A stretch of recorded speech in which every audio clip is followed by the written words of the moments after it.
Welcome back to another edition of Through the Smoke, a Miami Hurricanes football and recruiting podcast here on the 24/7 Sports Network. David Lake joined as always by Gabby Urrutia. Official visit season is here. Recruiting season is here in this new college football calendar. High school recruiting happens in the summer. Visits, commitments, you kind of get, I don't know. I don't know the number, Gabby, but maybe 75 to 80% of your class kind of locked in during these summer months. So it's a critical time in talent acquisition. Miami's going to have their first official visit weekend here this weekend. So this podcast is here to preview that event. Before we jump into things, of course, wanna highlight our sponsors, starting with Canes Connection. That, of course, is Miami's collective. They play a vital role in this talent acquisition effort for Miami, a vital role in landing players this summer. So you all know by now how important Canes Connection is to everything. If you guys can go out and support them any way you can, there's different membership tiers. You can even support them as a one-time donation type of thing, I believe. So go to canesconnection.com, their website, search the website. There's definitely benefits, different benefits for different tiers of membership. And it's a cool thing to experience if you're a diehard Hurricane. So that's canesconnection.com. Also, our guy Nick Musarino at the Musarino Law Group. If you've been injured in a car accident, he's the guy that I would trust to go hit up to help me with those needs at 561-960-9870 or visit the musarinolowgroup.com. Also, if you're looking to close, buy or sell a house in the state of Florida, contact Ricky Guerrero at 305-422-5429 or visit his website at thegfirm.com. All right, Gabby, as we mentioned, this is a critical time for talent acquisition in this new college football calendar. Most high school recruiting visits are done in the summer months. Most deals are kind of set up in the summer months. Commitments, visits, everything happens in these summer months, June, July, August. Miami enters this critical time ranked number 8th overall in the country with the 8th class, according to 24/7 Sports. They have 11 players committed. 5 of those players are committed on the offensive line. 3 of those players are corners. So they've kind of done a good job of taking care of those key positions. Still more work to do at those positions, but they've definitely laid the foundation there. And so let's dive into things now, because this first official visit weekend, Gabby, is a loaded group, a few 5 stars. So let's start at the top there. Let's start with the highest ranked expected visitor this weekend, and that's going to be 5-star wide receiver Tristan Keys. He is a LSU commit, number 4 overall player in the country. He goes 6'3", 180 out of Hattiesburg, Mississippi. I think, recruiting fans, listeners of this podcast will remember he visited Miami early in the spring during Right. spring football. And there was a lot of momentum, it seemed like, a lot of positive vibes there with Tristan Keys. And then a couple weeks later, he committed to LSU. So what do you make of just this visit happening? How should Miami fans read into Tristan Keys coming back down to Miami for an official visit, even though he is committed to LSU? Yeah, David, this is the second time that he's going to be visiting Miami as an LSU commit because he also was down for the spring game. So, he did get that opportunity to be back around the program for that. And then coming back for this first official visit week. And I just think it just shows mutual interest, right? We talk about where we are in the calendar, and these summer months are so important for building out a majority of your recruiting class. But as we know, especially with some of these high profile players, the finish line is still pretty far away. So I think that there's still a lot of time to continue to kind of chip away at a guy like Tristan Keys. And look, he's sorting through options. I don't think he's being shy about the fact that he's taking his visits and committed to the Tigers. Has now visited. This is going to be his 3rd Miami visit of the year. You got Auburn that's in the mix. You got Tennessee that's in the mix. You got Alabama. You got like school like Ole Miss. So Tristan Keys is doing all of his homework right now. Get committed to the Tigers, saying all the right things about it. But I think Miami's kind of just treating Tristan Keys as a just highly ranked, basically uncommitted prospect because there's just still so much time left. And these are the types of guys that are these difference maker types of guys or especially at wide receiver are hard to come by and hard to acquire, especially at the high school ranks. They don't really come up in the transfer portal. So these are the type of guys that you need to identify and find at the high school level. And Miami's clearly, all in on trying to acquire Tristan Keys. So this will be another big weekend. Again, the way I'm kind of viewing this is this is the next necessary step in this recruitment that still has some miles left to go before it kind of all officially wraps up. And Miami's in a good position as they approach that time. As a junior, he caught 58 passes for 1,200 yards, 14 touchdowns. He is the number one receiver in the country, and when you watch his tape, he is that rare, big-bodied receiver that's also sudden and can create separation in and out of his breaks with getting open. So to me, like he has the ability to be a true freshman starter, and so that that's there's going to be a price that comes with that level of recruit. And, Miami's in the mix. We'll see how it's going to be, like you're saying, it's going to be a marathon to try and flip him away from his LSU commitment. Next, speaking of LSU, let's go to the state of Louisiana with 5-star line of scrimmage player Lamar Brown, number 7 overall player in the country. He goes 6'4", 285. He's out of University Lab High School, which is in Baton Rouge, Louisiana. It's basically on the LSU campus. They're a school that produces a lot of talent. Typically, those guys go to LSU. Yeah. But he's a top 10 player in the country that's also visiting Texas A&M, and LSU. What do we need to know about Lamar Brown? Yeah, another one. Miami's just all in here, right? He's the number one ranked defensive line. Again, two-way lineman. I mean, a true athlete. Like he could be a top-tier offensive lineman or defensive lineman. He wants to play defensive line. Miami's happy to go that route with him. And Miami's just been really recruiting him. This is a kid, like you said, David. He essentially goes to school on LSU's campus. LSU has been a school that's been in the mix of this recruitment for years and years. Texas A&M is another school that he's seen a lot. He got to Miami for the first time this spring for their pool party barbecue type of thing that they did. Again, Miami's just kind of going all in, and we're able to kind of get that official visit out of him as well. So another opportunity to kind of try to just make up ground on schools like LSU and Texas A&M that have been in it for quite some time. Again, a lot of assumptions that this thing's just going to end up back at LSU. I think that that's fair at this point, just considering the history, the location, and by location, again, it's not the same city. It's like basically the same property. I think this is probably an uphill climb. But look, just talking with Miami, just at various points of this process, Miami is like truly recruiting this kid, and they feel like that's making a difference, and that's helping them, really just have a seat at the table. It's just the way that they're just relentlessly going after him. So we'll see where this one goes. I kind of view it as a maybe long shot situation. You never really know what happens after these official visits, but I think that this might be a pretty tough pull out of Louisiana considering where he's at. Are most schools recruiting him as a defensive lineman because that's what he wants to Right, play, or right. Yeah, I think that that's where it's at right now. I think he just wants to hear that he's a defensive lineman, and the schools that are involved are the schools that want him as a defensive lineman. So okay? yeah, I think that's where we're at right now with him. Next 5-star to talk about that's visiting here this weekend is Chanty Kennon. He is, according to 24/7 Sports, the number 27 overall player in the country. Out of Sarasota Booker High School, he goes 6'1", 175. I believe he's also visiting Florida State and LSU this month. Last year, as a junior, 16 pass breakups, 1 interception. Also caught 10 passes for 317 yards and 6 touchdowns on offense. This is, kind of a newish name, Gabby. Go into just what he brings, him as a player, and where maybe things stand as a guy who's, kind of seeing his stock rise, I would say, this offseason. Yeah, definitely. He's been around. He visited in the fall for a home game. He was around this spring for a practice.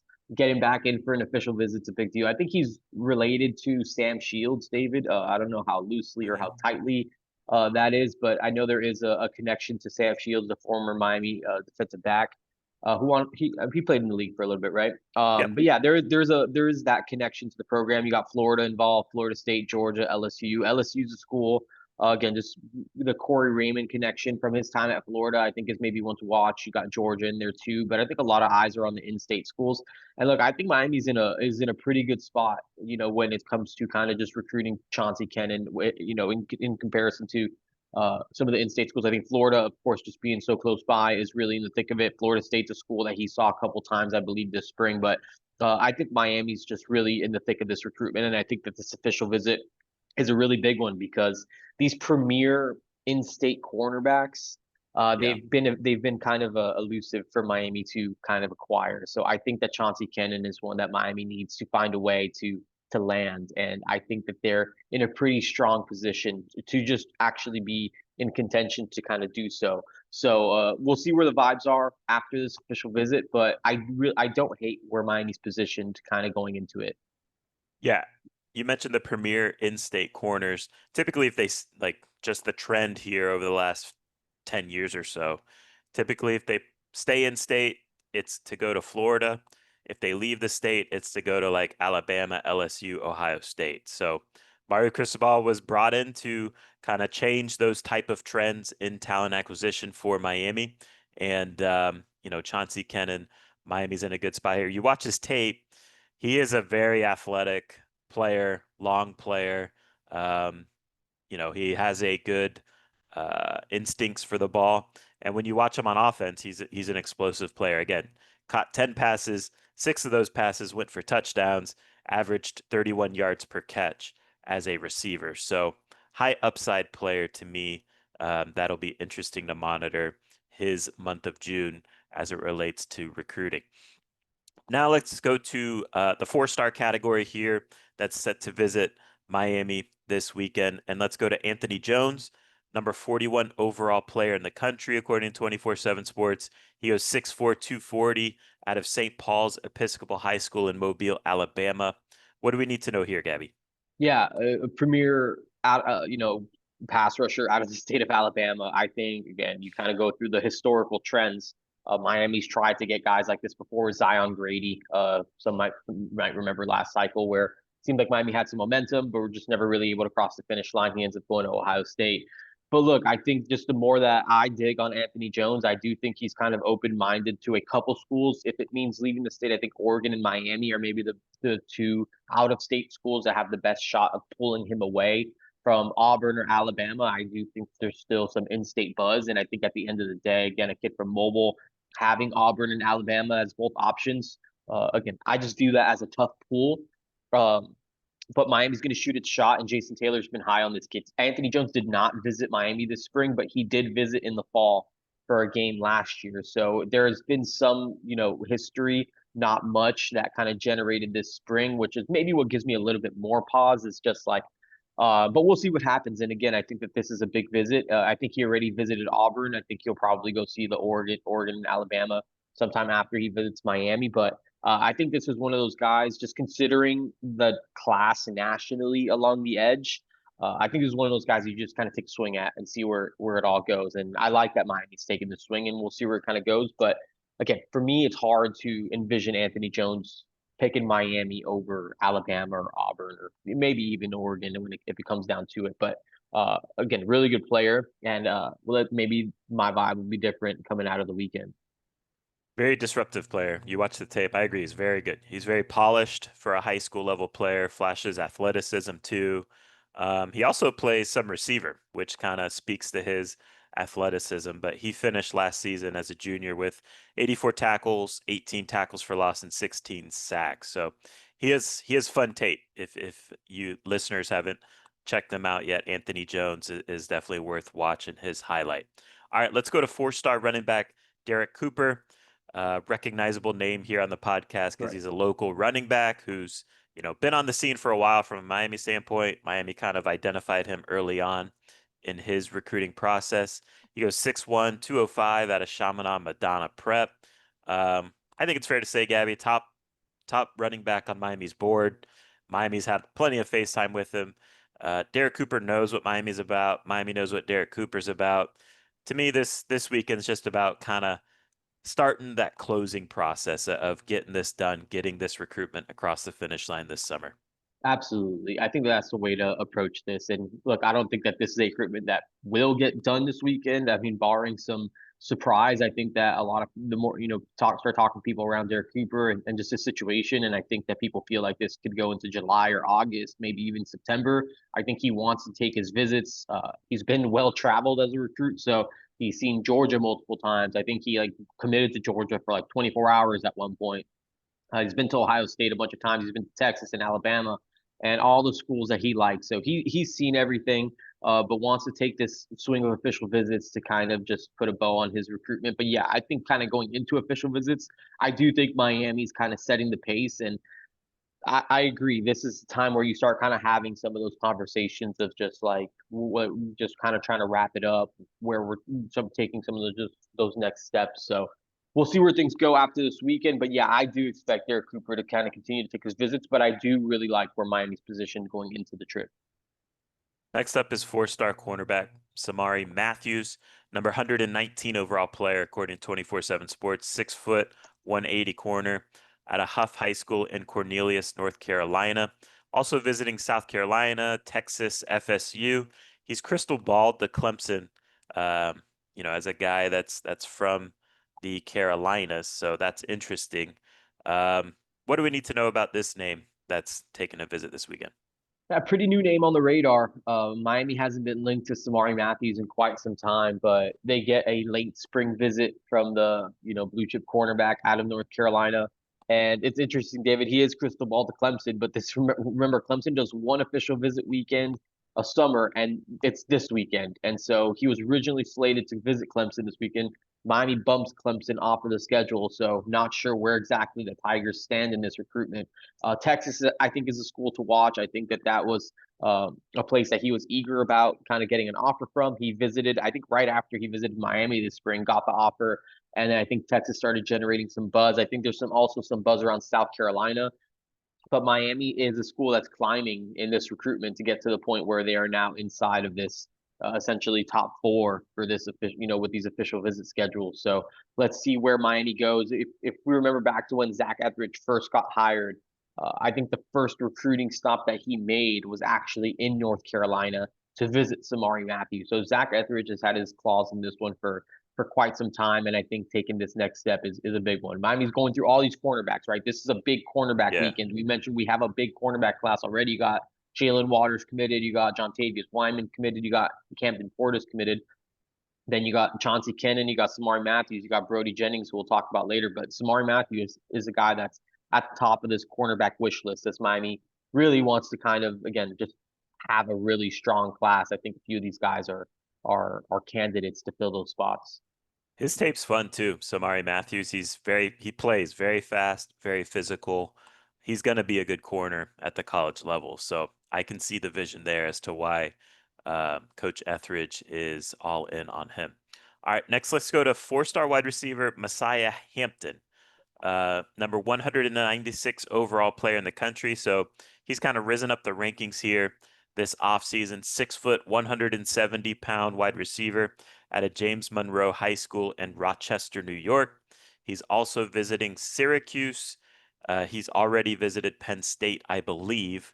Gabby, he's a guy that's kind of been on the radar this offseason a little bit. Maybe Miami was a little bit ahead of the curve here on Messiah Hampton. What do we need to know about this one? Yeah, Miami definitely was ahead of the curve. He's a guy visited in January, was around this spring. I think right now, look, he's making a commitment on June 13th, so that's soon. You mentioned Miami. Miami got to visit Penn State, got to visit Syracuse, got to visit. I would watch Oregon. I think that June 13th date that he's announcing is the start of is the Friday of an official visit weekend. And my understanding is that Messiah Hampton is going to be at Oregon that June 13th weekend. It's not on his 24/7 sports profile, but checking in with some sources. That's my understanding of the situation. If you remember, this is a kid from New York. Oregon hired Syracuse's wide receivers coach. They've had a long-standing relationship. I'm kind of watching the Ducks here. Again, I think Syracuse is another one that head coach Fran Brown is really involved in. Miami's been recruiting him for quite some time. Penn State, of course, is another regional school for him, but I think all arrows are kind of pointing to the Ducks right now. That's my best read on that situation. Let's stay at wide receiver. One of my One of my personal favorites in the state, four-star wide receiver Samorian Wingo, number 171 overall player in the country, 6'2", 180, out of St. Augustine High School in the state of Florida. Last year caught 65 passes for 1,040 yards and 12 touchdowns. He's also a good basketball player, averaged 16 points per game and 6 rebounds, 3 assists during his basketball season this year. Also set to visit Florida, South Carolina, and Alabama. Gabby, where do things stand here? I really like Miami's positioning for Samari and Wingo. I think at the end of the day, this might come down to Miami and Florida. Florida just being a school that's so close to home, that he's so familiar with, and even just thinking back into the spring season, right? I remember Samari Matthews, Samari Wingo, his entire spring break he essentially spent in Miami. He originally came, I think it was supposed to be like a Tuesday visit. He gets in a little bit late, pushes it to Thursday. Next thing you know, he's canceling an FSU visit, and he basically spends from Tuesday afternoon through Sunday at Miami on campus. And I think that was an opportunity for him to hang out with a lot of the players, just really get to kind of know the program and love the program. I think Samarian Wingo's super high on Miami. This is a guy that Miami's been in on for quite some time. I'm keeping an eye on this one this weekend. Again, I think Florida is probably going to get their opportunity with him, but I am curious to see if this is one that Miami can kind of close the door on, get that wide receiver class started, and on a strong foot. Because to your point, David, I love Samarian Wingo. I think he's a really good player, and it seems like Miami has some juice in that recruitment. So we'll see if Miami can kind of cross the finish line, maybe get him to shut it down, or if he's going to kind of continue on with his process and go see some of these other schools. But he's someone that I think I put in both of my mock classes at this point. I think Miami has a great shot at Samorian Wingo if they can just kind of fend off Florida. His tape kind of, I don't wonder if you agree with this, but his tape kind of reminds me of like what Isaiah Horton is in Yeah. terms of just like a big bodied, contested catch, able to play through contact type of receiver. He's probably at the same stage. He's further along than Isaiah Right. Horton. But the only thing holding back from being like a top 50 player is, probably like the top end speed, the verified top end speed. But I'm a big fan of his. Again, Isaiah Horton was also a pretty good basketball player Yeah. in high school too. So if I'm Miami, I'd do whatever it takes to get him Yeah. because I think he's going to be a good college receiver. For sure. And I think even similar, I feel like similar schools in his recruit. I think Isaiah Horton had Alabama, Florida, Miami. We're kind of in the thick of things there. And then I think it was Tennessee, and while Wingo has Yep. South Carolina. But yeah, similar schools, similar profiles. I think that that's a pretty good comp. Let's go to four-star defensive tackle Keshan Stansel, number 210 overall player in the country, 6'3", 270, Clayton High School in the state of North Carolina. He's set to also visit Penn State, Clemson, and NC State. He's already visited Georgia, totaled 63 tackles, 23 tackles for loss, 9 sacks, 3 forced fumbles, 1 fumble recovery. So very disruptive player. What do we need to know about Keshan? Yeah, another one that Miami's been involved with for a bit. He visited in the fall with Miami. He visited again this spring, getting back down for an official visit. I think that this is another one to kind of watch for the Canes again. Got to Georgia already, didn't commit to Georgia. That's always a good sign when you kind of get through that visit without someone kind of shutting it down. And then you got again a local school like NC State, Penn State also in the mix. So Miami's been invested in Keshan Stansel for quite some time now, and I think again, great opportunity to get him back and kind of continue to set the tone in that recruitment. But I think NC State's a real threat. I think Penn State's a real threat. So just got to kind of maybe sweat out a couple more visits and see where things go. His tape is excellent. I do wonder what the body type looks like in terms of like, is he a defensive tackle or is he a defensive end or is he a tweener, which I think is fine too. When you watch his tape, he does flash some like top 100 type of ability, I think. So that's why I say I wonder what the body type looks like with the frame and how much bigger it really can get. But he's a good player. He'd be a good addition wherever he does land. Let's go to four-star linebacker Malik Morris, in-state linebacker with a 90 grade in recruiting, four-star 90 grade, 6'1", 225, Lakeland High School, also visiting Florida and Texas A&M. What do we need to know here? Yeah, Derek Nicholson kind of set the tone here previously when he was here. I think that there was a point early on in Malik Morris's process where, I thought that he was, trending towards Miami a bit earlier. Again, things kind of hit a pause when Derek Nicholson left Missouri. and there was that transition from coaches and all that. But Malik Morris gets back this spring twice. Comes down, loved it for the pool party, came back down for the spring game. I think this is a guy that Mario Cristobal personally, likes and covets. Um, Again, I think that there are a lot of, solid linebacker options available for Miami, but I think Malik Morris is definitely one of the guys on the table. Florida's been a school that he's been linked to plenty throughout the process, just considering the fact that he's from Lakeland, and that's typically a school that, feeds into the University of Florida's program. You also got Missouri in the mix. That's where D-Nick is now. I think that that's a school to potentially watch, like kind of a dark horse in his recruitment. Texas A&M is another one. I think maybe Alabama's in there too. But yeah, there's a few different schools that are involved there, and I think it's kind of balls in Miami's court. Is this going to be a guy that you kind of go all in on? Are you ready to do that? Are there still some questions that you need answers to coming into the visit and see where things are at there? Maybe just continue to kind of feel out a few things, just big picture things in that recruitment. So yeah, I think Malik Morris is someone I could see in Miami's class, but I think we'll know more coming out of the weekend. I'll have a better sense of just where things are at and how Miami feels about kind of taking that next step in that recruitment. He finished his junior season with 95 tackles, 9 sacks, three forced fumbles. To me, like when you watch his tape, he's kind of like an old school downhill Yep. tackling machine, middle linebacker that can really help contain the run. He's very aggressive. I you said Mario Cristobal likes him. I would assume Mario likes him because he does play like he's a tone setter Yeah. on Alpha. defense. He is one of those, and you talk to him. He's definitely one of those like alpha personalities that's Right. just like, I'm gonna get it done. He's also kind of a good running back too. Like he gets back there and he Mhm. plays running back for Lakeland, and he's kind of a load. Watched him play down here in the state title game against, I think it was St. Thomas Aquinas, and that was, I mean, it was rough for Lakeland that day. But Malik Morris is definitely the guy in the middle of the huddle, kind of again the tone setter for that school, and he's definitely that personality type. And I think that there is value to that. Yeah. When I watch him, and you mentioned the running back thing, this is also true for this player. And I don't think he's as good as this player ceiling wise, but there's some similarities there with Devin White, who went to LSU as a linebacker. He also played some running back, similar body types. Devin White, more athletic, more athletically gifted. But look, with Malik Morris, to me, I'd take him all day long, but I do think, you got to feel comfortable with the length. The length isn't quite there.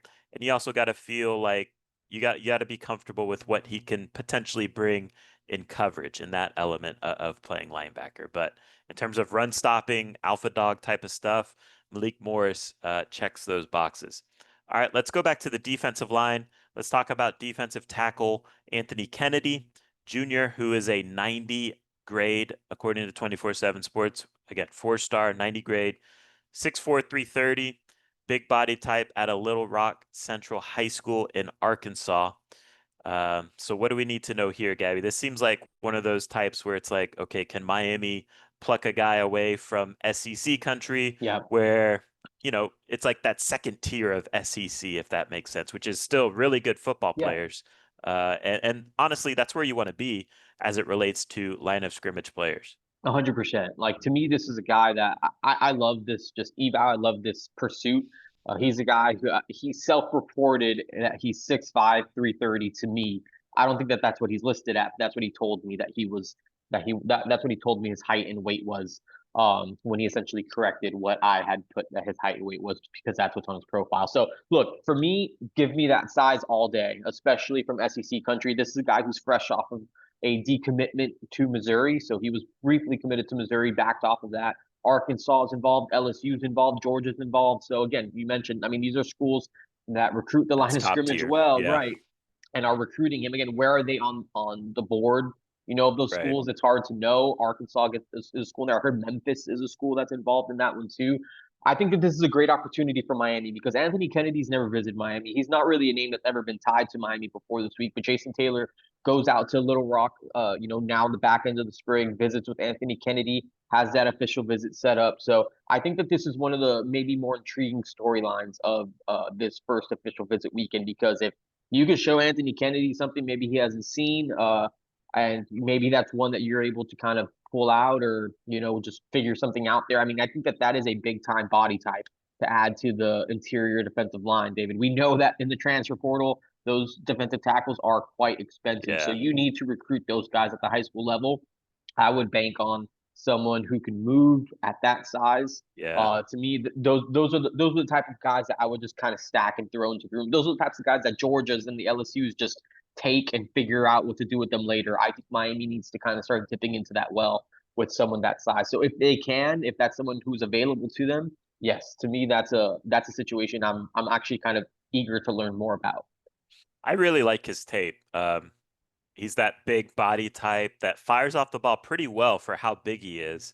Long wingspan. Honestly, he kind of like watching him, like if I'm making a Miami Hurricanes comp, he kind of reminds me of RJ McIntosh a little bit with the way he moves and his wingspan. He's got a bigger frame, bigger body at the same stage than RJ, but similar type of movement skills, I would say, and similar ways that they play the game. So I liked his tape a lot, and I agree. He's a guy that you kind of just have to find a way to get it done with. Let's go back to the secondary. Let's talk about Brody Jennings, um, who is a three-star player. He's a Michigan commit, 88 grade. He goes 6'1", 175 out of Mandarin High School in Jacksonville, Florida. His brother, Bradley Jennings, went by BJ Jennings, was a middle linebacker at Miami for a few years. I think started a season, if I remember right.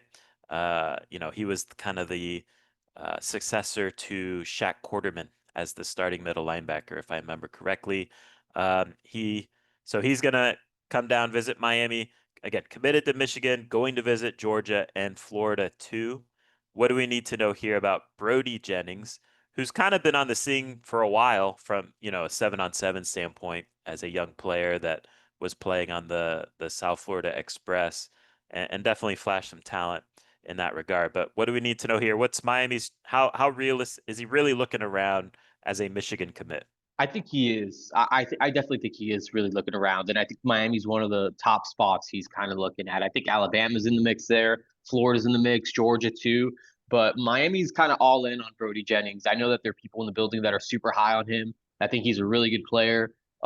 He's someone that Miami absolutely feels like they need to kind of land in this class. Again, we talk about these three cornerbacks. I think Brody Jennings is as high on the wish list as any of these guys. I think they feel like he's someone that can come in and eventually play for them. So Brody Jennings is someone that the program is extremely excited about. And again, you have that legacy, not really legacy, I guess. I mean, BJ, his brother played there. I think They're familiar. his Yeah. family's more FSU. Yes. I'm not sure where FSU is kind of in this recruitment, but I think this is a big weekend for Miami. Again, Brody visited, I believe, for the spring game.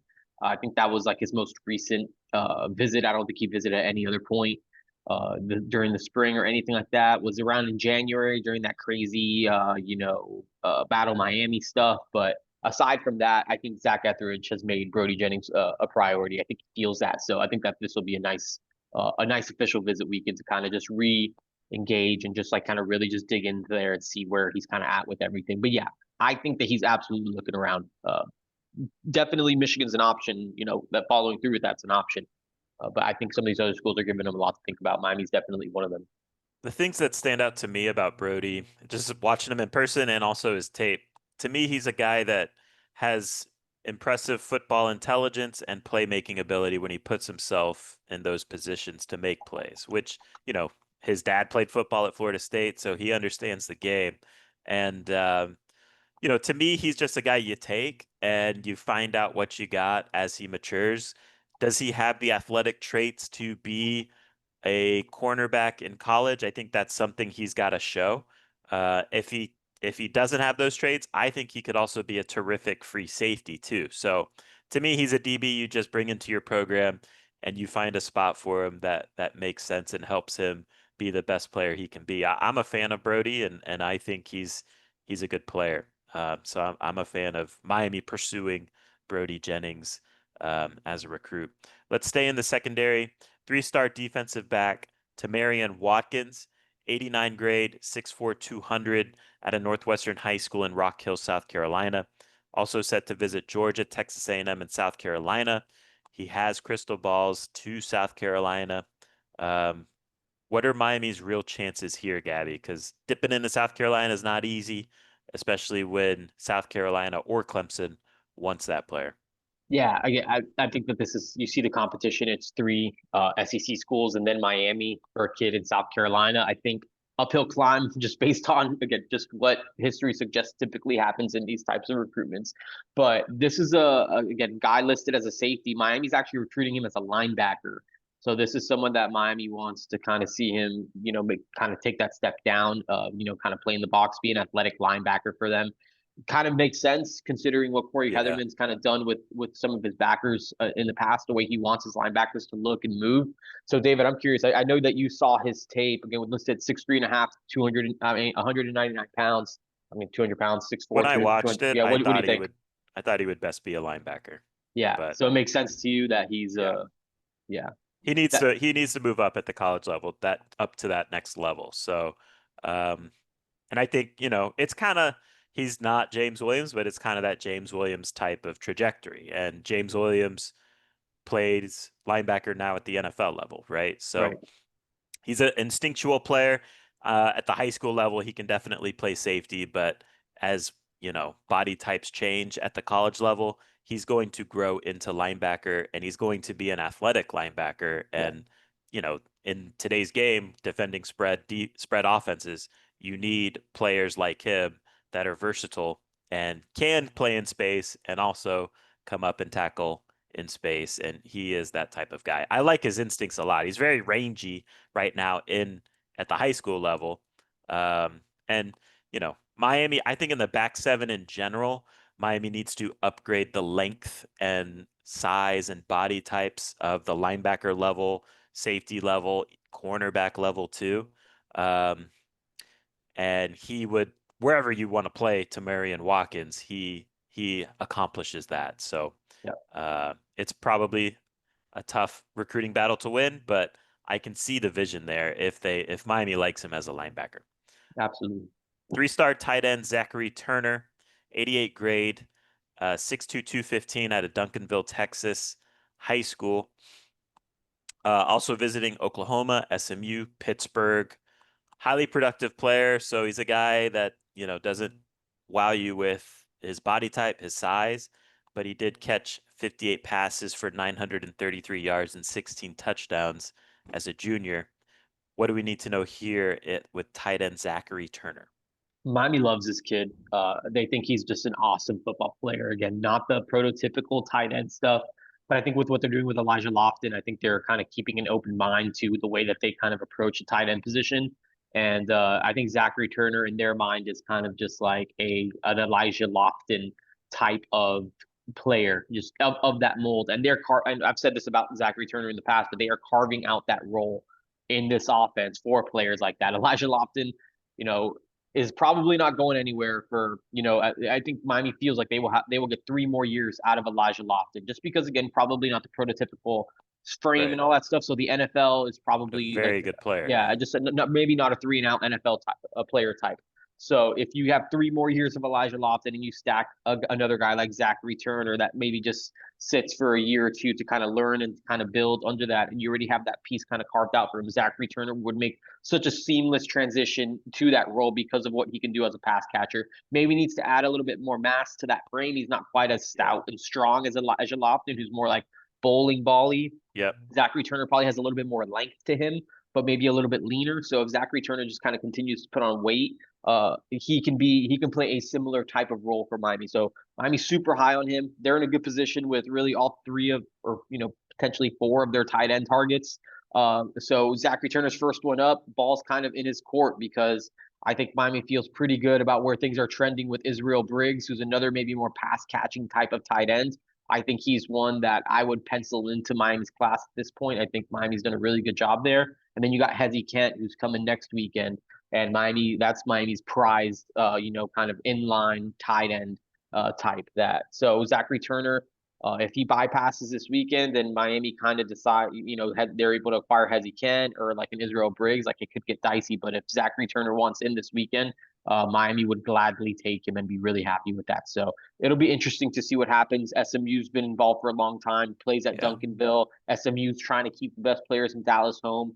I would watch them, and then Oklahoma's kind of emerged as of late. So I think that they're a really interesting potential option too, and I think he would be a good fit for I think that he would be an interesting piece for any one of those two offenses, just Yeah. because of that pass catching skill set. So Zachary Turner is another one to maybe watch this weekend because I think what he does will be pretty telling. Yeah, SMU can sell RJ Maryland, Yep. who's a productive, undersized tight end for SMU, and then Oklahoma has, a track record of tight end production as well. I agree. I can see the Elijah Lofton role, being a sell for Zachary Turner. They, like you alluded to too, like Elijah Lofton at the same stage, much thicker. Um, but Zachary Turner's, and again, like you alluded to with Elijah Lofton, I don't know what they're both going to be at the NFL level, but in terms of just talking college football Right. players, I think both those guys are going to be good, productive For sure. players, and you want as many of those guys as you can get. Let's go to three-star defensive end Daniel Norman, 87 grade, 6'4", 205 out of local St. Thomas Aquinas in Fort Lauderdale, Florida. Um, Gabby, to me, he's like you watch his tape, total speed rusher, plays hard, comes from a good program. The only question you kind of have when you watch Daniel Norman is, does he have the frame to kind of fill out? Can he get to let's just say 240? Can he get to Yeah. that size? I think if the answer is yes, I'm totally fine with this take as a player. You bring in and kind of wait on him for 3 years and see what you got after that development process of about 3 years or so. But what do we need to know about Daniel Norman, who's kind of a local guy that's flying Yeah. under the radar a little bit, but Miami is interested. Yeah. A local guy at a premier program who's been productive, right? Like, I think Daniel Norman, and I said this, I think, look, I put my crystal ball in on him early, and Miami hasn't really been like the talk of the town with Daniel Norman. But I just think at the end of the day, like these types of guys, I feel like Miami are just going to end up just wanting to keep home. I think especially with the rosters expanding I and know. all those things, like I think Daniel Norman is one of those guys that I think long term, you take a kid like this and see what it looks like in a couple years. Again, I think he's someone that could be a senior eval guy. Like if he takes that next step as a senior, maybe even if he camps this summer, as we saw with guys like Dante Simpson and Micah Newton, if he's someone that comes eventually works out at school and goes through kind of like some drills with Jason Taylor, I could see him ending up in Miami's class. I just think Miami values taking some of these types of guys. I just think they've done it. Like Mario Cristobal has done it, just while he's been here with, if it's a Dalen Russell, if it's just guys kind of that mold. Even like, Dante Simpson ended up being really good, but he was kind of like the 3-star 87 Yeah. too when Miami took him. Um, a few others, Ezekiel Marcelins. Like I think that there's value in Miami taking guys like this and kind of seeing what you're going to get from them. So I'm not saying Daniel Norman will end up at Miami, but I could absolutely see a path where this kind of just comes together and Miami just takes him and sees what it looks like. And again, I think getting a win at St. Thomas Aquinas and keeping that thing going is always a smart move. Yeah, you bet on guys from those programs in general. So I'd be here for it.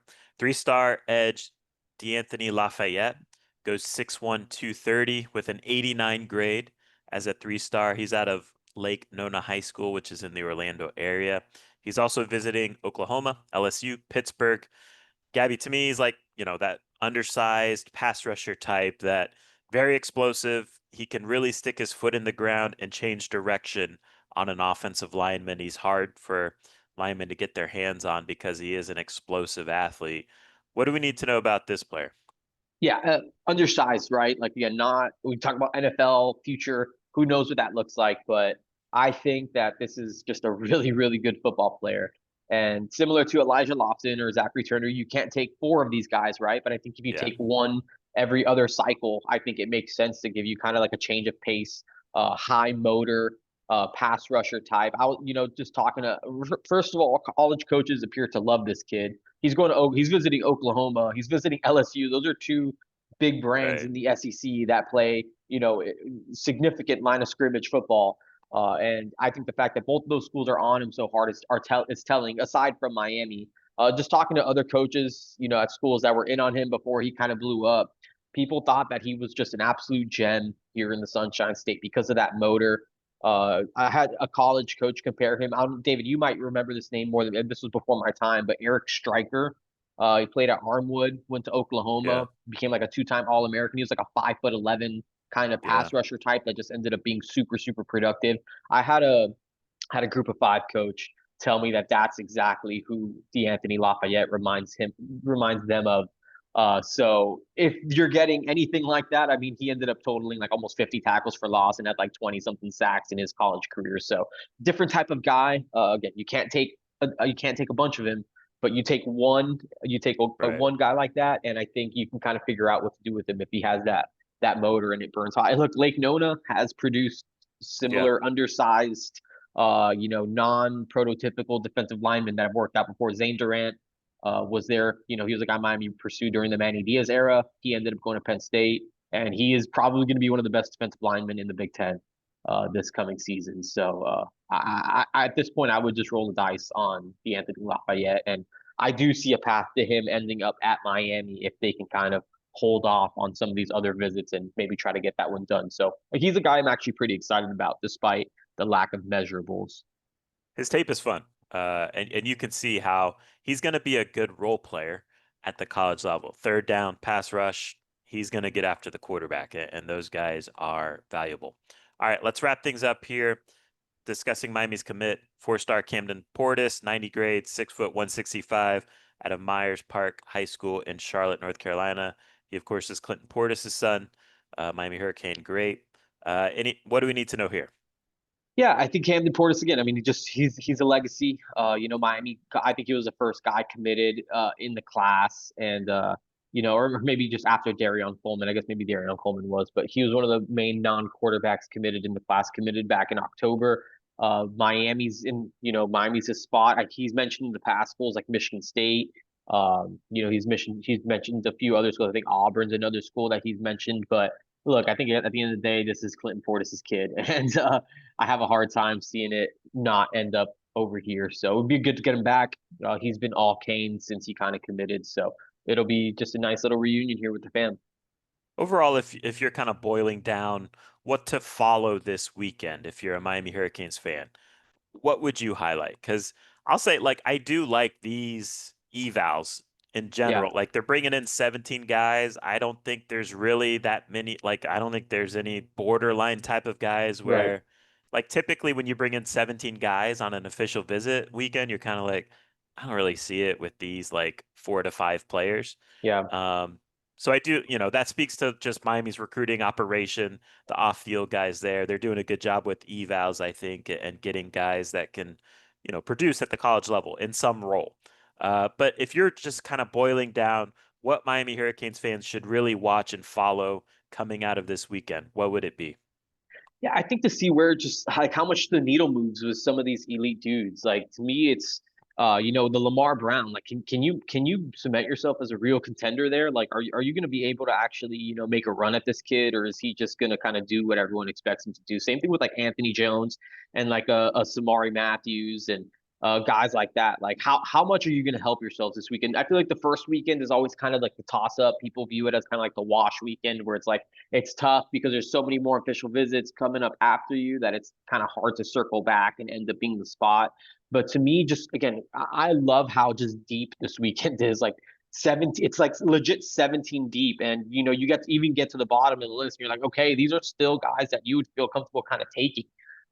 So I just like the group a lot, and I'm just hoping that Miami's able to cross the finish line with some difference makers. Maybe find a way to get a guy or two to shut down their recruitment that maybe you weren't expecting to get, or maybe you're hoping that you can get there but weren't sure where they were at with it. So if Miami walks away from this weekend with a commit or two, even if it's not the premier guys, I'm not saying like a Derek Cooper, or again a Chanty Kennon or anything like that. But even if you can get like a Samorian Wingo, if you can get like a Brody Jennings to flip, or even a Zachary Turner, an Anthony Yeah, Kennedy, like I think if you can land they're a good guy or two, players. yeah, I think if you can start setting the tone by landing some of these guys, even a DeAnthony Lafayette, you're able to kind of get him to shut down that recruitment. If you're able to get a few of these guys this weekend and kind of set the tone of the early portion of the official visit season and start layering some commits, to me that's a win. You're not going to get all 17 of these guys. Again, especially with some of the top guys, you're going to have to play out the process and all of those things. But I think Miami needs to find a way to cross the finish line with a few of these guys. And I think if they do, those will be solid way that'll be a solid way to start off the summer, aside from feeling out what the temperature is with some of the top end guys that there's a lot more runway left. There's going to be more local guys visiting here in the future weeks. You look at this weekend, 17 guys visiting. I believe, if my count is correct, only two of them are like local South Florida players, and Norman and Derek Cooper. Yeah. Do you have an opinion on this? Does this matter to you? Do you like Miami going, like putting an emphasis on going national and trying to find players from a national perspective? What's your take on this? I love it. I love it. I think that that's the way that if you want to recruit, I think just in major college football, if you're trying to put together a, top five class, which I think is on the table after you landed, the number one overall prospect on the 24/7 Sports Composite in Jackson Cantwell, which is how the team rankings grades him, right? I'm saying that because Yeah, like the team rankings consumes Jackson Cantwell as the number one overall player. right. So a top five class is on the table because you have that top tier player in the class. So you need to go national. You need to go recruiting with these guys. And again, I think Miami's just taking a long game approach. Like I don't think Miami's expecting some of these elite dudes to jump on board right now. So I think just kind of getting those guys in and kind of continuing to plant those seeds, and just kind of continue on with the process is the right move. And there'll be times for some of the local guys to get in, and I think they'll get plenty of those guys on campus throughout the summer. But I love Miami's approach this week. Honestly, like this is just such a strong official visit weekend for It it being is. seven. It's I think it's a true 17 deep, which I think is rare. I think if you're looking at Right. official visit lists across the country, I'm not sure if you're going to come across many that are as deep and as talented as this one. So again, credit to Dennis Smith, who runs the recruiting department, Mario Cristobal, of course, Taylor Edwards, Trip Carrico, Devontae Love Taylor, all those guys, Stephen Schrum, who do a really good job every day of getting this recruiting operation to where it's at now, where it looks like this. Like this is what a future top five, like if you're looking at Right. future top five classes, their official visit lists You look land like players this. from these. Yeah. Yeah, you get guys from this. And these are the types of talents that you have to bring in and recruit to and in order to get there. So credit to Miami for taking some big swings with some of these guys and won't get them all, but I think that they're taking the right approach to recruiting, and it's big time. I think that it's a big time recruiting operation down here. All right. We can quickly run through this, but I kind of want to just set the table for Miami fans in general with this month of official visits happening. It can be hard to follow. It's a lot of names. Um, it can make your head spin. A lot of decisions are going to be made over the next 2 or 3 months. So I wanted you to come up with 5 players that Miami Hurricanes fans should really just invest in following during this month of June official visit recruiting time. Uh, whether they're visiting this weekend or not, who are the names that you would bring to the table in this regard? Yeah, the first I would bring is Derek Cooper. Just again, we talked about going national, but those local guys are super Yeah, important. I'm actually going to bring a few of them to the table. So Derek Cooper is definitely one. We just talked about him, so won't hash it out too much. The next one is James Johnson, recently local defensive tackle yeah, out of originally from North Fort Myers, transferred to Miami Northwestern for his senior season. So a premier interior defensive lineman who's a top 100 talent for us at 24/7 Sports. And I think is just when you put together a defensive tackle class, James Johnson now being a guy that's so close to Miami with just so much yeah, access, being at Northwestern, he's to me just a must get type of guy. He was a must get type of guy when he was at Fort Myers down closer to you, David. But now him being here in Miami, there is just no way that you can let James Johnson leave. Now that just the area, but definitely not the state or to another school. So James Johnson, absolutely one of those guys. Calvin Russell is another one I'm going to bring to the table. The 5-star wide receiver, outside receiver out of Miami Northwestern. Also, Miami offered him a basketball scholarship, and even just checking in with just some people, just familiar with that whole situation. It seems to me like Calvin Russell is someone that the basketball program and the football program are working kind of together on to just show him that he can kind of come to Miami whatever he wants to do with basketball and football. It's open and on the table for him, and both parties are more than willing to try to find a way to make this work and allow him to play both sports if that's something that he wants to pursue. I think Miami basketball is very open to him, coming in and helping them in any way that he can or wants to. So I think that that's a unique door that's open for Miami.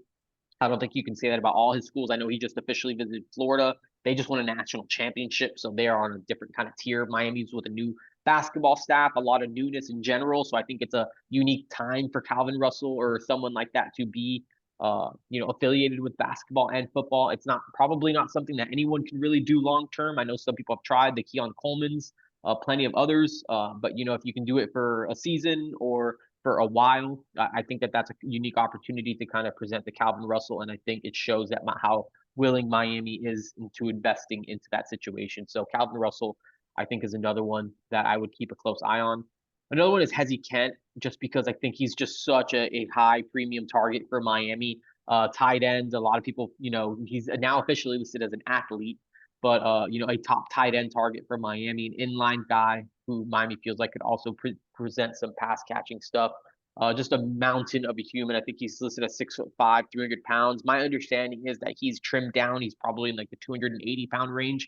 Miami feels like he could play tight end for them at 270 pounds. My understanding is that Riley Williams was playing at Miami around 270 pounds. So it sounds kind of far-fetched that Hezi Kent could kind of play at that size, but that's essentially what Riley Williams was playing at when he was here before he transferred. So if he can play around that size, I think Miami feels like Hezi Kent could provide great value to them. And then Chanty Kennon, for a lot of the reasons I said earlier, the 5-star cornerback out of Sarasota Booker. Just I think it's time Miami lands an elite premium corner out of the Sunshine State. So I think that that's another one that I think that's a recruitment that I'm really curious about because I think he's a stud. And I think Miami needs to find a way to cross the finish line there. So those are 5. There's so many others. Like there's Yeah, arguments for a yeah. ton of other players, but just I think those are 5 that are kind of most of them are in the state. Hezi Kent is essentially in Florida. I think like Brunswick is like on the border there of Georgia and Florida, so he's pretty much there too. Florida is another one to watch for Hezi Kent too. So I think that's going to be a really interesting Miami Florida battle. I think that's going to be really tight here over the next few weeks because he's visiting Florida this week, and then he comes to Miami next week. And honestly, I mean, I think it's really down to those 2 schools. So I think we'll have some clarity on where Hezi Kent is headed, or at least an idea, pretty soon. So yeah, I think those are 5 good names to start off the summer. But really, all these guys. I mean, there are so many elite dudes that Miami's going to bring in. If the first Yeah. week is 17 guys, what's coming for the rest of the summer is going to be interesting to watch as well. So stay locked in. We got you covered on all that. What position group do you feel like is kind of most important to monitor and handle business in Yeah. during these summer months? For me, it's the defensive line, and I'm talking about just defensive tackles and edge rushers. Just because I mean, right now Miami doesn't have any guys committed at that spot. You mentioned we have 5 offensive linemen committed. We have 0 defensive linemen committed. So, and there's a lot of guys that are visiting. You mentioned Lamar Brown's coming this weekend. Keshan Stansel coming this weekend. Anthony Kennedy. You got Anthony Jones and DeAnthony Lafayette, Daniel Norman. But there's a big group of guys. You got the Bodney Clevelands out of Alabama, James Johnson, who we just mentioned, Deuce Gerald's and Bryce Perry Wright in Georgia as, sort of interior guys. And then the edge group is, I think it's kind of unique. You got the Anthony Jones and Jaquez Wilkes out of Alabama, both those guys in the Yellowhammer State. Those are tough pools. Then Anthony Lafayette, we've talked about not being like the prototypical guy. You got a Shari Charles, who I think is one of the best pass rushers in the state that I think Miami needs to land. I think Miami's in a really good position there, so I think that would be a big win for them. But they got across the finish line with him at the end of the summer. And then Cozy Akpala is another kind of pass rusher out of Texas that it seems like he's trending towards the Longhorns, but Miami's going to shoot their shot with him and get him on campus soon. So I think it's a unique group of defensive linemen. I think the defensive tackle group, again, I think it's pretty top heavy. And I think a lot of the premier schools are recruiting a lot of the same guys. So is Miami going to get any significant wins on the defensive line? Like how deep are they going to have to go onto the board, especially along the interior defensive line after I think a good class, in hindsight, with Dante Simpson having a good spring and, Yeah, but but it's not deep. yeah, It's it's not not deep enough. numbers. Yeah. So I Yeah. think Miami needs to sign a really strong interior defensive line class. I'm not worried about the edge rushers because I think Jason Taylor's done a really good job of stacking talent there. But I think especially on the defensive tackle side of it, I'm really curious to see how that room shapes out for, well, Jason Taylor and Damian Lewis. I mean, he's recruiting those guys now. So I am super, super interested to see how that shakes out this summer. I'm interested. I agree with that D line. I on the offensive side, I think everyone's also interested in receiver. Like, Yeah, can for Miami sure. go out and land an elite guy? Whether Yeah. that's, you somehow pull out Tristan Keys or you Yep. keep Calvin Russell home. that would be big. So, Even Samari Wingo. I think Samorian Wingo is a really he, good player too. he's a good player. And they landed a couple good ones last year in Josh Moore Yeah, and Malachi Tony. yeah, They're gonna be good, but you got to keep stacking at receiver. And just that elite guy is kind of one ingredient that's been missing for Miami in talent acquisition here in recent years. All right, let's wrap things up here. Just kind of a big picture discussion where we kind of go into like I'm curious, Gabby, if you have a sense of I don't know if the right phrasing is like a different approach from Miami in terms of attacking the summer months in recruiting. Uh, but I think in hindsight, when we were kind of at the end of last cycle, when we were discussing, okay, why didn't Miami sign a top 10 class? Signing a top 10 class is the goal for this Mario Cristobal regime. That's the expectation. That's the standard. And look, there's a lot of factors involved as to why Miami did not sign a top 10 class. They signed a 13 or 14 ranked class in the country. It was the top class in the ACC. So by those standards, Miami did well, but they want to be in that top 10 area. And I think when we looked back at it, one one thing that we kind of, felt like is an area that could be improved was doing a better job of maybe, and again, I don't know if the phrasing is correct here either, but like being more aggressive in the summer with trying to get guys in the boat during the summer. It seemed like last year there was kind of a mentality of, okay, we didn't get this guy in the summer, but we'll keep grinding on him during the fall and we'll be able to flip this guy, right. right? And that didn't really happen, I think, like they would have hoped or expected, Yeah, particularly when they were chasing some Florida guys, some right. guys committed to the Gators. The Gators turned their season around. That was a big part of it too. And look, Miami did grind away and get Hayden Lowe. So he is a guy that they were able to flip Yeah, during the Josh fall. Moore too. Josh Moore. So they did have their share of that. But I think in general, it's fair to say, like, look, when you look at most of these recruitments in the summer months, these guys commit in the summer, whether that's June, July, August. And for the most part, these guys kind of stick with those commitments. Yeah, Do you have a sense that maybe Miami is changing I don't know if changing their approach is the right phrasing either, but is more aware of, you know, the importance of just really getting guys in the boat during these summer months? absolutely. I think that that's going to be a priority is just making sure like you know who you want going into the summer and making sure that you get them when you need to get them. And look, Miami will still try to flip guys if they Right. need to, right? Like that's not off the table. Like I think they've proven that they can do it. I think they're good for one or two, especially Hmm. maybe now in this new era. I would still expect that Miami will do something in the fall as they traditionally have. We'll see what that is, but I do think that there is a super important aspect of this, and that is just it's much easier to sign a guy when you get them committed in the summer. Right. So I think that that's got to be a top priority. So again, I think you still recruit, you still do what you got to do, but I think this summer there's going to be a huge emphasis on making sure if you want a guy, do what you got to do to get him, and everything else will kind of work itself out. But yeah, and another part of this too is that Miami does value evaluating guys into their senior years. So there may be guys Sure. that, who maybe Miami let slip away or whatever the case is, or guys that they can kind of turn the heat up on later. It depends where those guys, where some of those guys are going and, who you could potentially flip them from. But I do think Miami is going to watch guys and, Kellen Wiley is a great example of a guy who Right. he was on their radar in the summer and then he kind of blows up in the fall and they kind of go all in on. And there are other examples, of course, too.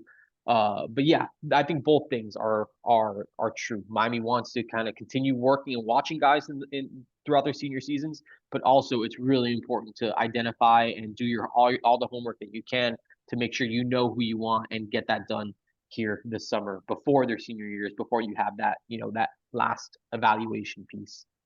Do you think it's fair to say, again, recruiting rankings, whatever you want to make of them in terms of team rankings, right? Um, but do you think it's fair to say, like, look, Miami, if they're going to sign a top 10 class, if we're talking like if we're checking in on recruiting rankings in mid to late August, if the goal is to be a top 10 class, you kind of got to be top 10 in mid to late August. Do you think that's fair to say? I do, yeah, just because my not only is Miami's class going to be what if it's 75, 80, 85% done at that point, but everyone Right. else's class will be too. So I think you see like USC right now at the top of the recruiting rankings with 26 commits. Like that's going to change, because everyone else is going to catch up and have 20 something commits over the next couple months. Miami's already at 11. I think Miami could easily be in the 20s by that time, David, where again, it's not maybe not everything, but a majority of Miami's class can be kind of Right. done. So I think this summer is going to be active. I think we're going to see potentially like double digit commitments. Like I wouldn't be surprised if by the time again August rolls around, if Miami's sitting in the mid 20s or low to mid 20s when it comes to commitments, just because I think that that's the way to do it. Like that's the way schools are doing it, and if you're not doing that, you're kind of behind. So I just think that that's the way it's going to go. So yeah, Miami definitely needs to be in the top 10 of the recruiting rankings by the time basically the season rolls around, where it's like now you're just kind of putting the finishing touches and Right. you kind of go for those big time flips or whatever it is that you want to do to try to close things out. Last thing, and then we'll let you get out of here. Do you have a sense, because rosters are gonna go to 105 Yeah. scholarships from 85 to 105. Do you have a sense for how that changes the approach with high school recruiting? I mean, I don't have a great sense on it yet, but I know that it's something that it's no longer kind of a discussion point of like, oh, this might go there. I think schools are just like actively, uh, you know, they have to plan accordingly. Like they have to recruit accordingly. So I don't know. Maybe we'll see a bigger class size this year. I'm still kind of trying to get a feel for it, but I think if you look at the way Miami's even recruiting the offensive line class so far, just having 5 guys already, they're still trying to sign 2 more. So if Yeah. Miami's looking to sign a 7-man offensive line class, I think that that's a kind of tell of where things are going with the recruiting, because a 7-man offensive line class is huge, and you're probably not doing that unless you're Yes. preparing for that 105. So I think if you look at the offensive line haul and what they're doing there, I think it's a good indicator of the way that Miami's changing its recruiting approach for this roster change. All right. We'll get out of here on that note. Appreciate everyone for watching. Again, this is on YouTube as well at the Inside the U YouTube channel. It's recruiting season. Recruiting never stops, but it is time to close here during these summer months. Gabby will be all over it at insidetheu.com. So now's a good time to subscribe and join in all the fun as it relates to talent acquisition during these summer months. So appreciate everyone for listening. Go support our sponsors. Again, their information's in the show notes. And until next time, take care. So